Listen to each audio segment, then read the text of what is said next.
What's up, guys? Mike and Dan here from True Business Review, and we're continuing our playoff prediction series. This is a warning, disclaimer, all of the above. Make sure to go check out part 1 of my prediction video before this. Right now, you can't see the bracket, but in about 10 seconds, the bracket's going to pop up and spoil everything. Make sure to check out mine and Dan's separate videos. We both have different predictions. By now, Dan's wildcard predictions might be out by now, so make sure you check out those in the playoffs playlist. So today, I'm going to be predicting the wildcard games. I've already predicted in the previous video which teams are going to make the playoffs and the records that they're going to have. So today, we are going to start with the lower matchups, meaning 7 seed versus 2 seed, and keep continuing till we finish. So, anything to add, Dan? Say hello. Yo, what's up? I just want to add that these playoff matchups are going to be juicy, so make sure you watch the whole video. All right, here is the playoff bracket, as you can see, and we are going to start off by predicting the 7 versus the 2 for the NFC. So, the 7 seed for the NFC is going to be the Dallas Cowboys, barely squeaking by through the Packers and the Vikings. The Cowboys are going to be 10-6, but have the tiebreaker, and they're going to have to travel to the San Francisco 49ers and play in San Francisco. So I think that the San Francisco 49ers are definitely going to regress this year. They're going to take a step back and not be as good. They lost Emmanuel Sanders. They got rid of Matt Breida. I don't think this team is going to be as great as they were last year, but we'll have to see. On the other hand, who knows if the Cowboys are going to even make the playoffs, because it seems like Dak Prescott's getting a little greedy with his contract. He might hold out. He wants $45 million the last year of his contract, which is insane. The Cowboys already offered him like the number 1 salary for any player in the NFL, and he turned it down. So I don't know what he's doing. Also, the Cowboys defense, they need some pieces on defense. They have a lot of new pieces. They got Dontari Poe for a 3-year deal. Same with Gerald McCoy, who are solid defensive players. But their cornerbacks, they lost Byron Jones, so their starting corners are Trevon Diggs and Chidobe Awuzie, 2 Randys. Obviously, one of them came out of the draft, but we'll have to see how the Cowboys defense plays out this year. I'm giving this win to the San Francisco 49ers. It's in San Francisco, and I think the Cowboys might be a dumpster fire this year. I feel like they'll be a little inconsistent and maybe lose some big games like they did last year. So San Francisco moves on to the divisional round. Do you agree, Dan? That's a very good pick. And I just wanted to point out, if you think the 49ers are going to regress, I don't see how you have them at the number 2 seed, but it's whatever. I still believe the 49ers should easily win this game. They have a pretty easy schedule, and I have them splitting with the Seahawks and They Cardinals. play the NFC East. Yeah. All right, so the next game this is actually a really interesting game. It should be a really thriller. So these 2 teams are going to play in the season, and it's going to be the Arizona Cardinals at the Philadelphia Eagles. So this is actually a really interesting matchup because these 2 teams play in the middle of the season, and I have the Eagles beating the Cardinals late in the season. So what does this mean? The Eagles travel to Arizona and beat the Cardinals. I think it won't be that close of a game. I think the Eagles will win by 15 points. With that being said, I have the Cardinals going 12-4, and that means that the Cardinals are going to have a... What's so funny, Daniel? Well, if you have them going 12-4, they shouldn't lose to the Eagles by 15, but continue. The Cardinals have a really good offense, and I think that their defense is going to be solid this year. Not great, but solid. And this Cardinals offense is going to be able to put up a ton of points. But I think that... So, the way that I predicted this, I have the Eagles offense staying healthy. I have them at 12-4 as well because they have a lot of explosive weapons on offense. So the Eagles' offense is contingent on Jalen Reagor, Marquise Godwin, and Deshaun Jackson. They're over-the-top speed threats, and I think they're going to be able to put up a ton of points throughout the whole season to beat the Cardinals in this game.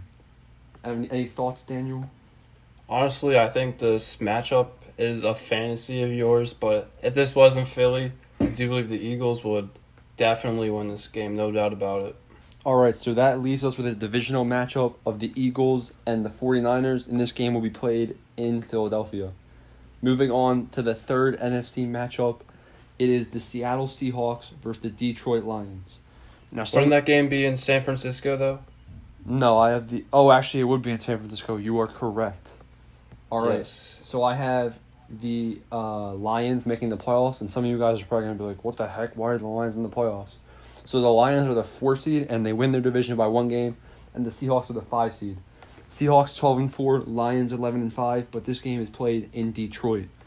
So this is my Cinderella story of the 2020 season. They are going to be similar to the way that the Tennessee Titans were in 2019. And if you think about the Lions' offense, this offense has some extreme threats and firepower. Kenny Golladay is a really good wide receiver. I think he's underrated by a lot of people, and he's really good. Last year he had 1,200 receiving yards on only 65 receptions and 11 touchdowns, so that's solid. They obviously have Marvin Jones and Danny Amendola to accommodate him too. They also drafted a running back in the draft who's going to complement Kerryon Johnson, who was injured. They got Desmond Trufant. They stacked up their offensive line a little bit, and they replaced Darius Slay with Jeffrey Okudah, which might not have been the best move, but I think that Jeff Okudah is still going to be a solid player who's going to start on this defense. So, on the other hand, the Seattle Seahawks are usually consistently good, and I think they're going to continue to be good this year. Russell Wilson, Tyler Lockett, DK Metcalf, dynamic trio on offense, crazy. The thing I don't like about the Seahawks is that I feel like they run the ball a lot. Like, they pound the run game with Chris Carson, and I have this game being won, say it with me, Dan, by the Detroit Lions. Oh my God. The Detroit Lions are going to win this game for the sole fact it's in Detroit. I think Detroit fans are going to be hype for this game. Like, every Detroit fan is going to be, like, cheering this team on as loud as they can because their franchise hasn't had much success in the recent years. I think that if the Lions make the playoffs like this and they're the Cinderella story, I think that there's no doubt in my mind that they beat the Seahawks at home. So it's for that reason, a contingent on the fact that this team is the Cinderella story, that the Lions beat the Seahawks in Detroit.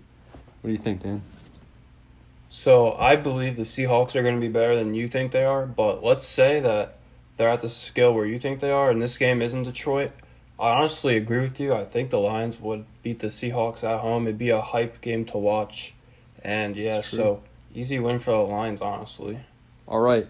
So the NFC matchups are the Eagles in San Francisco at the 49ers and the Detroit Lions at the New Orleans Saints. Moving on to the AFC. We have the battle of the AFC West for the 7 seed versus the 2 seed. This is an interesting game. The Denver Broncos at the Kansas City Chiefs in Arrowhead Stadium. So I'm just going to go right off the bat. The Denver Broncos are not going to win this game. So in my in my predictions, I have the Kansas City Chiefs sweeping the Broncos in the regular season.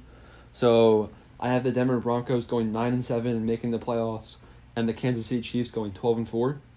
So the Chiefs are going to beat the Broncos twice in the regular season, and I don't think it's going to be any different come playoff time. I do think the Broncos are going to have a pretty dynamic offense. I think Drew Lock might improve a little bit this year. I don't know if he's the guy that Daniel thinks he is. I don't know if he's a really good quarterback. We'll have to see. He'll have to prove it. If he comes to Arrowhead Stadium and can beat the Chiefs, all right, this guy's legit. I think the Broncos have a good defense, solid defense. They got Von Miller, obviously. But I think that with KJ Hamler, Jerry Jeudy, Cortland Sutton, and obviously Melvin Gordon and Phillip Lindsay, I think their offense is going to be pretty stacked this year, but not stacked enough to beat the Chiefs in Arrowhead, who are going to put up 75 points per quarter this year. So the Chiefs are going to win. Any thoughts, Dan? No, the Chiefs should win this game. Even if they're down by like 40 points, doesn't matter, you know. All right. They got the best offense I've ever seen in my life. All right. The next matchup is the 3 seed versus the 6 seed. We have the 10-6 Indianapolis Colts versus the 12-4 Buffalo Bills. Bills are not overrated. The Bills are going to win the AFC East with ease, and the Bills are going to come together as a whole to be one of the AFC's best teams. The Buffalo Bills are going to beat the Indianapolis Colts in Buffalo, and I don't think this game is going to be close. I think it's going to be a blowout. I think Tre'Davious White and the Buffalo Bills defense will destroy Phillip Rivers. They probably won't give up more than 300 passing yards, to be honest. I think the Colts might have a better chance, like running with the screen game and the ground game in this game. But I think that with the Buffalo Bills offense, Devin Singletary, Josh Allen, Stephon Diggs, Cole Beasley, John Brown, I think that this group is going to put up a ton of points this season. And with the Bills going 12-4, there's no shot they lose this game at home. Big things coming for the Buffalo Bills. Yeah, so the Bills, they should be better next season, probably win their division, but they're way overrated, honestly. If they do play the Colts in the playoffs, which the Colts won't make the playoffs because they'll go 4-12, but if the Colts somehow make the playoffs, no shot at winning this game, no doubt about it. Colts are trash. Philip Rivers is garbage. He will never win a playoff or a Super Bowl. So GG. All right, next up, I think this is the most interesting, maybe besides the Cardinals and Eagles, this is one of the more interesting matchups in the postseason bracket right here. We have the number 5 seed Pittsburgh Steelers 10-6 versus the number 4 seed Tennessee Titans, who are 11-5. So the Titans are going to win their division, whereas the Steelers are not going to win their division, obviously because the Ravens get the bye. But this game is really interesting for a lot of levels. So my first thoughts on this game, first off, it's in Tennessee, and the Steelers play the Titans in the season already. And I'm pretty sure it's in Tennessee, right, Dan? Yeah, it is. Week 4. Yeah, so I have the Steelers losing in Tennessee week 4. And so this is kind of like a rematch game, same scenario. So the way I look at this team and I evaluate them, we got the Pittsburgh Steelers. I don't think Ben Roethlisberger is going to be amazing this year. He's not going to be the MVP like Ben Roethlisberger. I think he's going to have an MVP season, actually. I think he'll be decent. He'll be good enough. I think he'll be like Jacoby Brissett, like that skill level. So the Steelers offense, we got Ben Roethlisberger, Juju Smith-Schuster, and James Conner.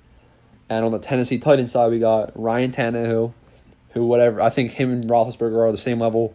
Then we got A.J. Brown, Corey Davis, and Derrick Henry.